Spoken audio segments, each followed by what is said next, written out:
increíble com hoje em dia pueblo de Corsol também tem marcha para comprar remédio.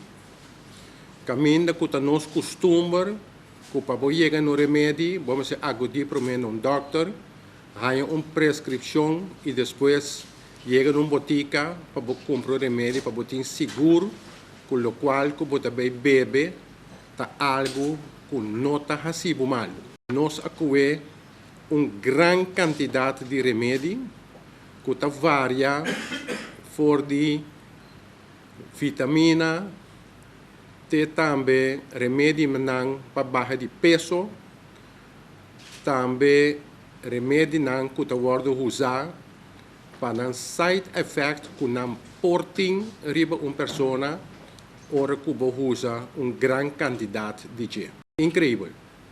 Nós também marcha agora para uma pessoa de marcha, bisa nós usa uma grande quantidade de remédio que pode mal para a saúde, a base de seus side effects, pode lograr o qual que você quer. Cytotec dá remédio bio que a worden usar para maagbescherming, para proteger a maag contra efeito de outro remédio. Ok?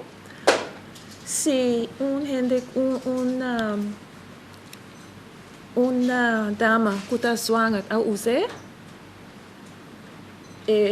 por abortar o fetus.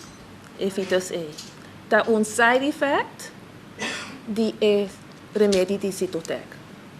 Pero agora que não está usando bauditinas para side effects só. Ok?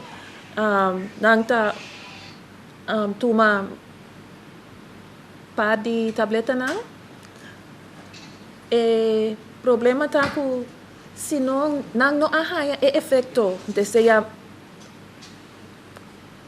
meter, não toma mais. Então, esse aqui é o problema. Eigenlijk, a pergunta estava que se nós usa o número mês de remédio para sombra, coisa para duas bandas. Por papia, para prevenir, pero porta propaganda também para mais jovens para ganhar certa coisa. Que sempre tem que ser bom, com botar trazer uma informação de lá, para sombra, nós mesmos para aduaneiro, na imagina mitura outra organização também, para você mais informação tocante dessa aqui, botar meta buscar riba website FDA, botar nós também mira que tem certa informação no caminho que tem país não, que bonta que está verboden para fazer abortos. Então, riba tem website que explica o preciso como botar se uso de Cytotec aqui, quando você tem que usar, quando se mambo está no estado, com o gevolg não tá que a minha informação está basta uitgebreid riba nos internet mesmo também. Haciendo mal uso de um remédio para certos side effects, bota abortar e feito com muita moeda em seu corpo. Algo hopi incrível, pero assim aparentemente nos pueblos de Corsol e mais nos jovens a Parabira.